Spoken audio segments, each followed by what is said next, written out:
Our veterans need your support. Foxfield Farm for a Recovery Mission is a not-for-profit organization that has been established to provide an equestrian groundwork training program for U.S. veterans with PTSD and related issues incurred through military service. This curriculum will be offered at absolutely no cost to any veteran participating in the program. This foundation will also incorporate the repurposing of rescue horses and locating new, responsible owners. The synergy of the work invested by the veterans to aid the recovery of these horses is equitably therapeutic. Please go to our website to be a supporter, www.foxfieldrecoverymission.org. Thank you. Join me, Susan Regan, host of Connecticut Valley Views, the most widely watched interview program on Connecticut Public Access TV. Proof to the people is the byline. Insight without bias, generating a 360 perspective. Our mission is to focus on topical subjects with thought-provoking interviews regarding municipal leadership, current affairs, educational and political topics, as well as key destination points in New England. And here's your host for Connecticut Valley Views, Susan Regan. Hello, and thank you for joining me today. I have the great pleasure of spending a half an hour with Kevin Sullivan. He is Connecticut's Commissioner of Revenue Services, and it's a pleasure to be here with you, Kevin. I'm happy to have this opportunity.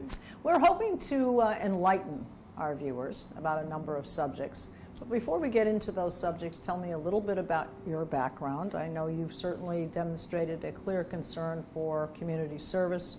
Over the years, you've served in many capacities, nonprofit agencies, certainly in political circles in West Hartford and so forth. But give us a little sense of those. I guess by training, I'm a lawyer. Yes. And I have practiced both in public sector and the private sector, business lawyer primarily. I've done a lot of other things. I've run a children's museum. I've been a college vice president. And on the public side, I first ran for office in my hometown of West Hartford, eventually became the mayor, from there became a state senator, as a state senator became the president, the leader of the state senate.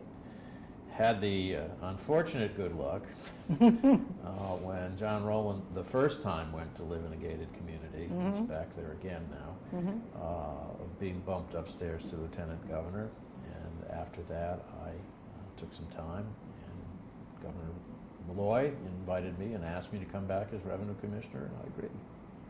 Well, in those, there certainly is a time in one's life somewhere along the way. Was it early on that you had the initiative or the catalyst that said, I want to do public service? And then as you obviously progressed, it became a very great objective for you. It's a good question, because I've thought about that, and if I were to have thought about myself as a pretty shy kid, to have chosen a public life has always surprised me, and to have had as much success as I've had, I'm not sure where that came from, but it didn't come early in my life, it came late in my life. I was always interested in government, always interested in public life, but never the idea of being involved myself.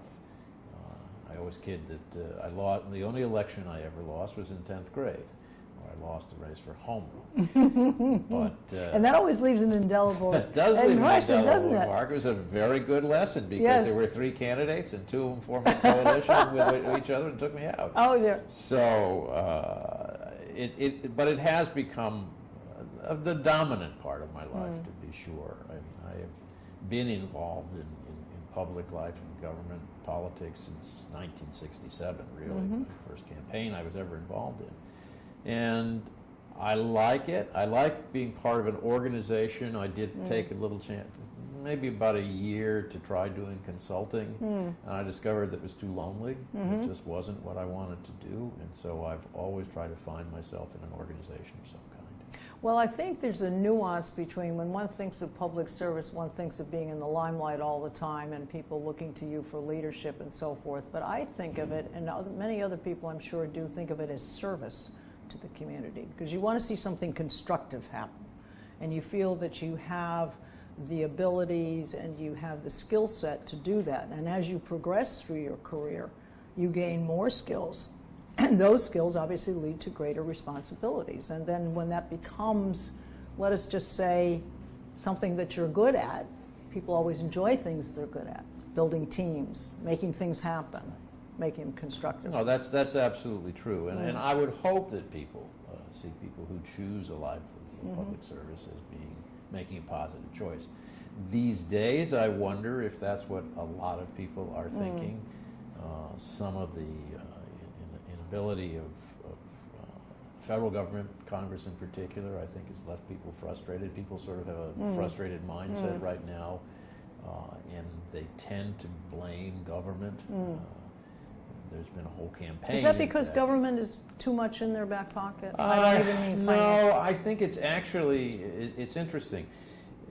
This has been a very carefully orchestrated and constructed campaign for the better part of 20 years now to diminish and sort of undercut government. Government is a bad thing. We ought to have less and less of it, and there's too much of it. That's always true until somebody needs something or has a program or a service they rely on. So I think part of it is this kind of steady drumbeat diminishing the character and the quality of government. I think also the complexities have gotten farther away from people. You know, I always like to say, when I was mayor, I could see from day to day the impact or not of what I was doing. And each level you move away from that, I think it becomes a little more remote. Yes. And I think for the citizens, too, it's a little more remote. And state government is the one I think it really confounds folks, because there's loads of news usually, although less than there used to be about local, and more in touch. Yes. You can't avoid the national and the federal. And so that middle part, which probably has more impact on people's lives than any other one, is the one people have probably the least appreciation for. Yes, well, I say all politics is local. And of course, and also issues don't impact people until it's on their street. And I hear other people complain about things, and they complain about the people who are complaining, and then until it turns out that something's going on across from their house, and now they don't like it. And even in other things I've done, when I was at Trinity College as a vice president, my primary work, although I did teach, my primary work was building a series of community schools in the city of Hartford. So even that, which is, that turned out to be a service commitment. All right. Well, I do want to say that Connecticut Magazine, I believe, recognized you for your hard work and your work ethic, and I think that's very commendable. I always valued that, because I think of all the things that anybody, and people have said some good things and some not so good things about me in my long time in public life. But I think the nicest thing that somebody can say about you is that you're, sort of hardworking and honest. I think those are two pretty good values. Yes. Those were grandma values for me. That's where I learned. But that's appreciated across the aisle too. I think that's true. You need respect, whether you let's just put it rather bluntly, don't like the other side or not. The fact of the matter is you have to work with them.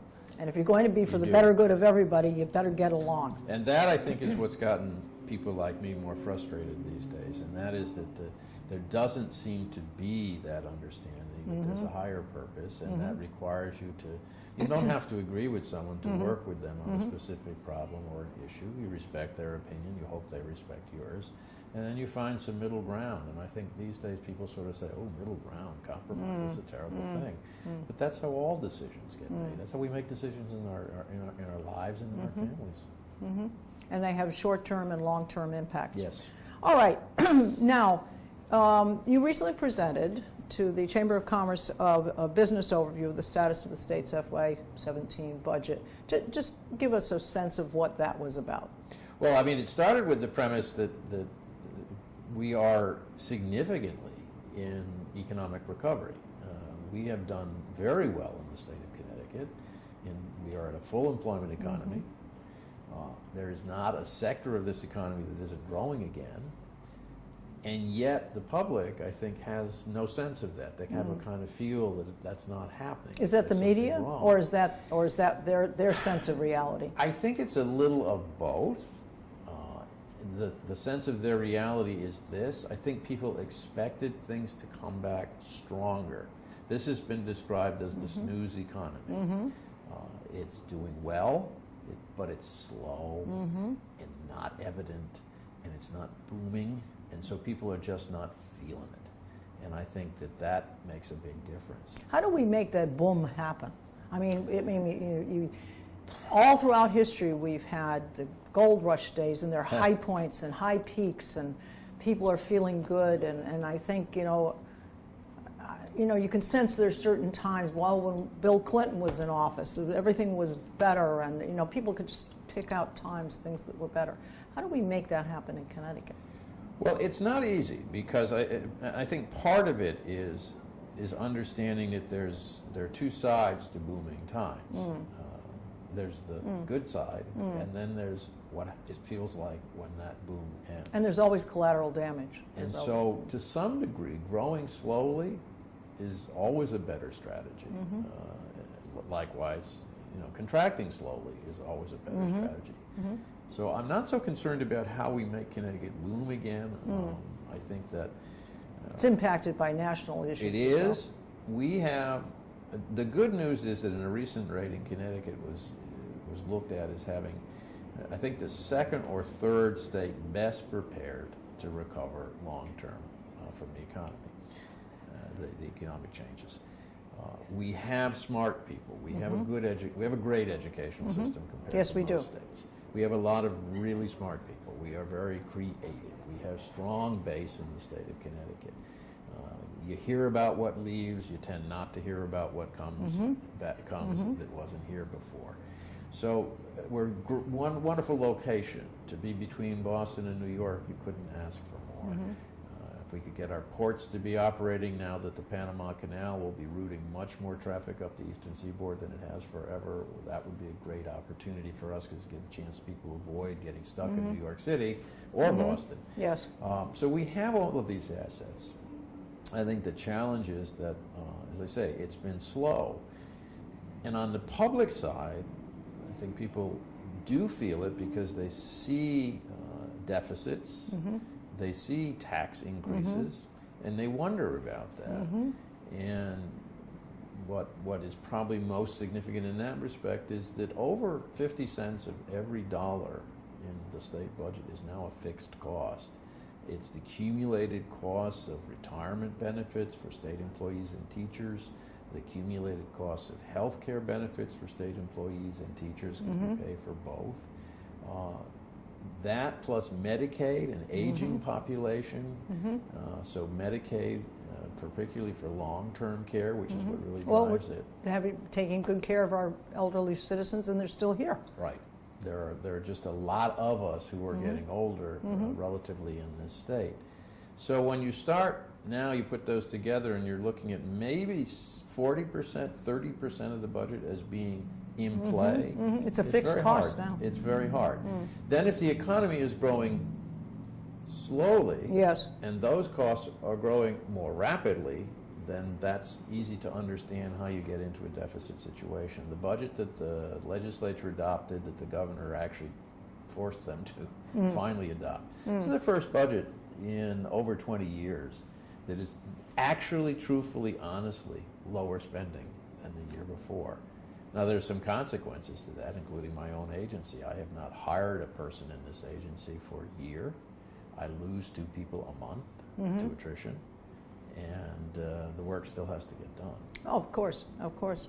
Well, I think you've touched on a few points. I think what people would like to think is we've always been between Boston and New York, and the attributes of those two cities and what they bring to it. I would love to think that Connecticut was the destination point, just as Boston is a destination point and New York is a destination point. Not that we want to become a metropolis, as it were, but still, it would be nice to say people want to go to Connecticut, to live, to work. People have focused a lot, because I think it's politically expedient to focus on tax conversations. Those are not good conversations to be having. We do need to, here are some of the things we need to be having from an economic standpoint. So, post-recession, we've regained all the jobs in count that we lost. But on average, those jobs pay significantly less than the jobs that they've replaced. That has an economic impact. Yes, it does. Each year we get older. Now, there's nothing, as somebody who's 67 years old, there's nothing wrong with being older. But each year that we get older and we have less renewal in that population in the younger side of things, that poses some long-term challenges. Every person who leaves the state of Connecticut is replaced generally by somebody of lesser income. So these are all kind of long-term issues to be looked at. So how do you get the state to be a destination again? How do you keep more people here?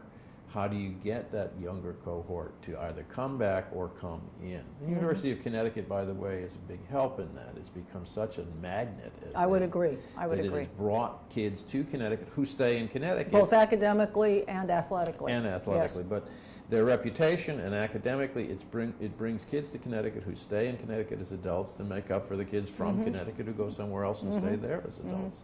So those are some of the transportation. That would be a boom. Challenge. See, that would be a boom if we could hone in on that. And you see some of that in the cities right now. I mean, Connecticut has some struggling cities, to be sure, but there is evidence of a greening population in a number of our cities. Because the housing is affordable. Yes, yes. Well, let's touch on another one that I know would be of interest, and that's the Connecticut tax on hospitals. And there's been a process, and it was initiated by Governor Malloy in 2011. Take us through that. Well, the hospital tax goes back much farther than that. Indeed, I was in the legislature when it began. So the principle there was that you could leverage additional Medicaid dollars. Medicaid is the way that indigent care and elderly care, Medicare is another thing, but Medicaid, indigent care and long-term care are paid for. So in order to leverage federal Medicaid dollars, every dollar that's spent on Medicaid is 50 cents of state money and 50 cents of federal money. So to leverage a greater share, actually, the state came up with, I think under Governor Rowland, if memory serves me correct, with a process of essentially creating a tax, a fee, not really a tax, it's a fee that hospitals pay into a pool. That money is then redistributed out of the pool, but it's redistributed out in a way that benefits less well-off hospitals compared to others, so that Day Kimball, as an example, levels the playing field, as it were. Yeah, it levels the playing field, if you will. Day Kimball would be an example of a hospital that does better, probably, than Sharon Hospital in this computation. And obviously, it's been a challenge. But what I've never understood about the hospital's argument is that it generally speaking, I mean, not generally, dollar for dollar, it goes back to where it came from. Sometimes those checks are late in coming, and that makes a challenge for a hospital or a nursing home. But it is it's a legitimate system. Yeah, cash flow is always a concern. Cash flow. I mean, you of all people would know cash flow is a great concern. And so we've just issued a declaratory ruling. The hospitals all sought refunds. A number of them then dropped out of that. There are actually about a half dozen hospitals who removed themselves from that, and they're no longer seeking the refunds. And we were asked to opine, to issue a declaratory ruling on along with the Department of Social Services, and we're absolutely confident that it is constitutional. That will be a case now, I assume, for the courts to determine. But there are no surprises here. So Connecticut also, and this is a difficult thing to deal with because everybody wants a hospital nearby. Of course. On the other hand, we probably are pretty significantly overbuilt in terms of hospital facilities. And hospitals have a tendency... You've got the new Trinity, Mount Sinai, St. Francis. They have a tendency to all want to do the same thing rather than have this one here. You think there are redundancies then? There are clearly redundancies. You don't think that the pulling together of the three and taking the best from each pot is that can work, objective? And it has worked in many cases. There have been more consolidations among hospitals than there ever have in the past. And then you would think there would be a lessening of redundancies by one would think. Right. But geography does make a difference. Yes. And so there are certain things that it's all well and good that you're an hour away from where you can get that service, but if that's a life-saving service, you don't want to be an hour away. So there are certain things that particularly for our veterans as well. Sure. Which is very important, because I would think that one of the greatest holes in the bucket of of taking care of people medically are the redundancies of x-rays and tests and things, because that's what you try to cut down on. Right. If you already did it from the doctor before, do we really need to take another x-ray of this? And that goes under a Medicare charge, and is it covered or not covered? Is it out of pocket or not covered? And of course people are getting very confused about all these things. But the fact of the matter is that a lot of doctors don't want to rely on the last x-ray. They want to really take a look at their own x-ray, Yep. and so they have. And diagnostic medicine is important. It's Yes. also expensive. Yes. You mentioned veterans. Their biggest challenge in Connecticut was not so much health care as it was housing. And Yes. we are the first state of all the states Done a great to job of that. practically Yes. end homelessness for Yes. veterans. It was Yes. a pretty amazing thing. Well, It's a pretty amazing thing that we allowed that to happen Yes. for so long. Well, Commissioner Connolly is fantastic. I did actually interview him, Good and guy. he is buttoned down, buttoned up, and he is. And his predecessor, Yes. she did a very good job too. Yes. She's now with the VA in Washington. I mean, that really, truly should be recognized, because Connecticut is probably one of the leading states for taking care of their veterans. is. I think it is a flag we should raise, frankly. I agree. All right, great. All right, let's talk about another interesting thing. Lockheed Martin Sikorsky tax package. That's got, obviously, retaining them here. They have facilities in other states. They could have moved. They aren't moving. They're staying here. What's the background on that? It's funny, I just got back from the New England group of tax commissioners meeting, which Yes. was down in Hershey, and one of the panels that I did was on tax Yes. benefits for businesses. Right, right. I'm not a big fan of using tax policy for this purpose. However, there are some pretty clear criteria, and if you look at two things that Connecticut has done, one would be the Pratt & Whitney UTC of a little while ago, and now Lockheed Sikorsky. So when does it make sense? We'll do Lockheed Sikorsky since you asked about that. In their case, what you're going to get is jobs, recapitalization, a line of helicopters that will be developed in the state of Connecticut which have a lifespan. I mean, it's not one bunch of helicopters off an assembly line. It has a lifespan of many, many years to come. So to be able to hold on to that for a relatively small investment, the tax investment, by the way, in that The is ROI? $5 million, is only $5 million a year for the entire. And it will be here till 2032, is that correct? Yeah. That's how Yes, the contract. yes, it goes on for Yes. quite a while, but it's only $5 million a year where they will not be paying sales tax and have their sales tax. Oh, so abated. after that, they will be. Each of those Okay. years, they'll have $5 million, but no more than that abated. And then eventually they will be repaying that again. But they pay many other taxes besides sales tax. But the point is, now you'll have people working. Those are really good jobs. Well, that adds to the economy, yeah. We talked Sure. about, replacing jobs that were here with jobs that are here. This is replacing jobs with really relatively well-paying jobs. And so that's income tax. Those people will buy things. That's Discretionary, sales greater tax. discretionary funds. The company itself, when we did the plan for United Technologies, one of the arguments was, and it's very true, when you're a company like Pratt or you're a company like Sikorsky, it isn't just what you do in that company. There is a whole long line of suppliers. Oh, of course.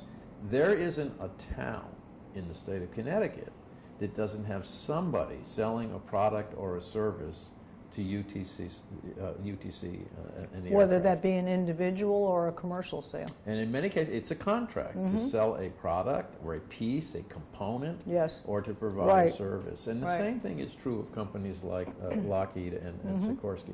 So this one made sense. We have some other ones that don't make a lot of sense. We have, at some point, people fell in love with film tax credits. Yes, yes. And there's, generally speaking, not a lot of evidence that that does much for the state of Connecticut. And they've become a commodity. Actually, you can buy and sell them. So the real question is, do you have an agreement that is solid? And if the company does not produce what it says it's going to produce, do you have the ability to reclaim what the benefits that you Yes, given? yes. And You in have to both have of your these plan cases, B and you C do. and so forth. You do. So we're very happy about this. I was coming in this morning, and one of our mail guys was in the elevator with me, and he said, "Gee, Commish, that's a really good deal." I said, "Yeah, it is. It's a really And it's good deal." when the average That's the Joe, point. if you will, understands it. That's the point. And gets it. All right, well, our time has gone so fast, and I think it's of great interest, all the things that you've said, and you've taken us behind the curtains a little bit on a number of things. But let me ask you a personal question. You've served in so many capacities over the number of years that obviously you've been involved in public service.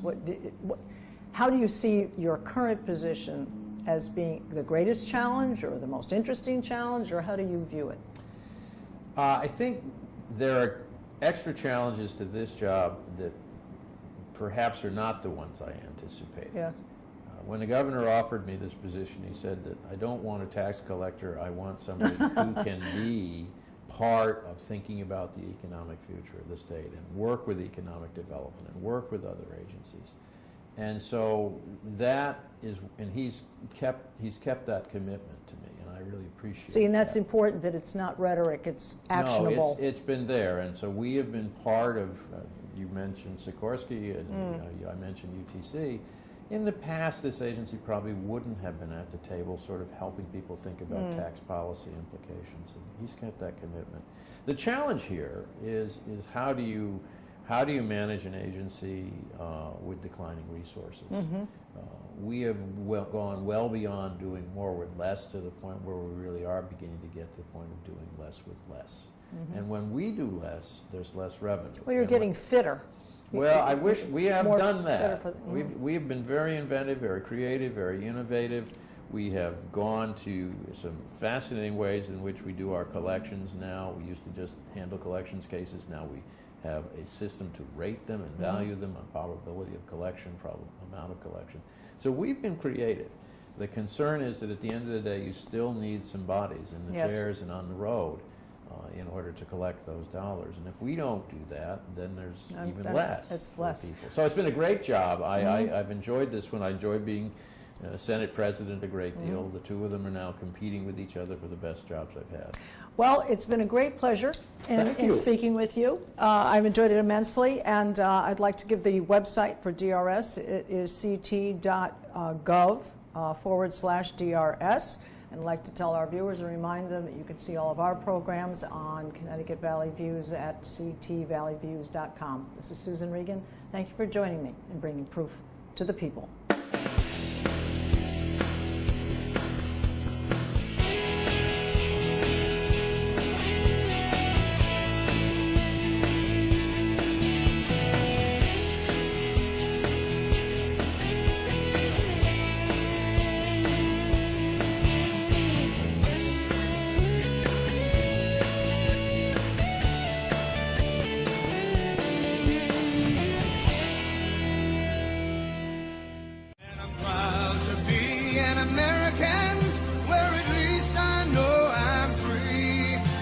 I won't forget the men who died, who gave that right to me, and I gladly stand up next to you and defend her still today.